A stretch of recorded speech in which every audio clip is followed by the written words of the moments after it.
Supaya mudah, taruhlah kita mau meneliti tentang warna, fenomena warna, lalu kita datang ke Madura dan kita akan ketemu di sana warna hijau, tetapi orang Madura menyebutnya biru daun. Kalau orang dari ilmu kedokteran atau mahasiswa kedokteran mungkin akan menyimpulkan bahwa orang Madura itu buta warna.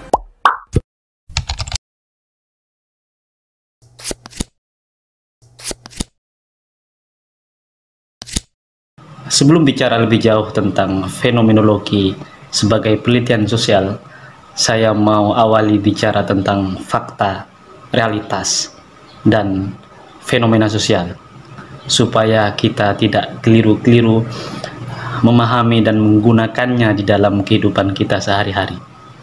Fakta itu wujud fisik dari sesuatu, bisa dilihat dari ukurannya, volume besar kecilnya, warnanya, bisa dihitung berapa.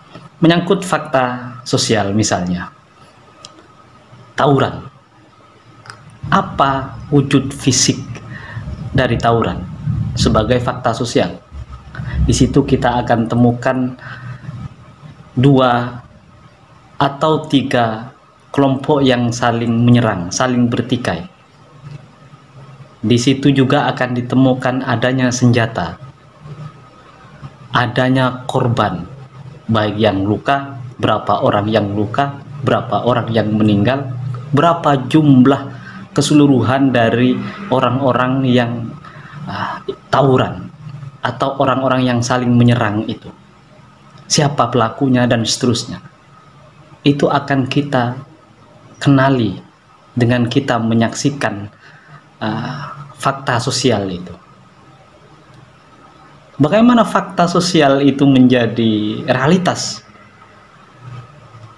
Ini ketika tawuran itu kita beri arti.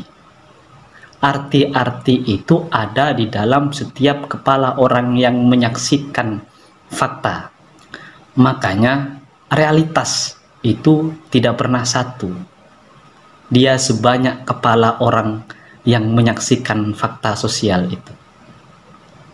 Ketika realitas itu diekspresikan oleh banyak orang yang menyaksikan fakta sosial itu di dalam kehidupan kita sehari-hari, maka inilah yang kita sebut sebagai fenomena sosial. Jadi ada proses dari fakta menjadi fenomena sosial. Sebagai prasyarat itu tentu saja fenomena itu tidak akan ada tanpa ada fakta yang mendahului. Ini yang kita kenal dari Sartre, bahwa eksistensi itu mendahului esensi. Kita bisa mendapatkan esensi sesuatu itu kalau ada eksistensinya. Maka harus ada fakta dulu, baru fenomena itu akan muncul di masyarakat. Karena apa? Karena masyarakat nanti akan memberi arti terhadap fakta-fakta yang dihadapi. Kalau kita mau melakukan penelitian sosial dengan cara fenomenologi, maka yang kita bidik itu adalah apa yang terekam di dalam kesadaran orang yang tadi kita sebut sebagai realitas itu.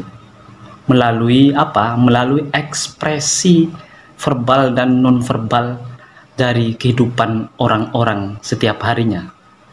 Supaya mudah, taruhlah kita mau meneliti tentang warna, fenomena warna, lalu kita datang ke Madura dan kita akan ketemu di sana warna hijau, tetapi orang Madura menyebutnya biru daun.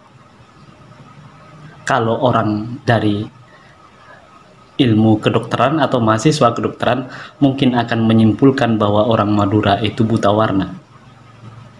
Tetapi bagi ilmuwan sosial dan mahasiswa ilmu sosial, itu akan jauh meneliti lebih dalam. Mengapa orang Madura mempersepsikan atau menamai hijau itu biru daun? kita akan melacak ke dalam perbendaharaan kata dalam kesadaran orang-orang di Madura. Dan di sana akan kita temui ternyata tidak ada perbendaharaan kata hijau di Madura, yang ada biru daun. Sehingga kesalahan ilmuwan kedokteran di dalam kehidupan kita sehari-hari dari dulu itu, dan saya yakin ini sudah banyak korbannya yang divonis buta warna. Karena ada pengalaman teman saya yang ikut seleksi tes kerja, begitu dia dites warna, dia secara spontan menyebut hijau biru daun, dan terlemparlah dia dari persaingan untuk mendapatkan kerja. Ini kenapa? Karena kesalahan kita memahami realitas dari warna, fenomena dari warna. Karena kedokteran itu hanya melihat fakta dari warna yang secara kasat mata tanpa kemudian melihat latar belakang historis di balik penyebutan-penyebutan warna di berbagai tempat dan daerah di Indonesia. Misalnya contoh lain yang dapat didekati secara fenomenologis. Ada truk, di situ ada gambar artis cantik, dan di sampingnya ada tulisan pergunakan waktumu sebaik mungkin karena 1 detik begitu berharga, apalagi 19 detik. Ini fenomena. Ini fenomena kesadaran dari supir truk tentang video skandal artis yang faktanya hanya 19 detik, yang juga bisa kita maknai sebagai ungkapan kesadaran atau ekspresi refleksif dari supir truk tentang moralitas artis dan moralitas masyarakat digital hari ini. Jadi itu fenomenanya.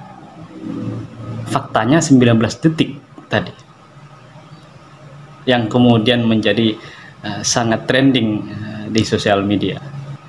Jadi penelitian fenomenologi itu gampangnya kita mendeskripsikan atau menggambarkan kesadaran orang tentang fakta yang ia rajut di dalam realitas subjektivitas mereka, kemudian diekspresikan di dalam aktivitas mereka sehari-hari, sehingga kita sebut sebagai fenomena sosial.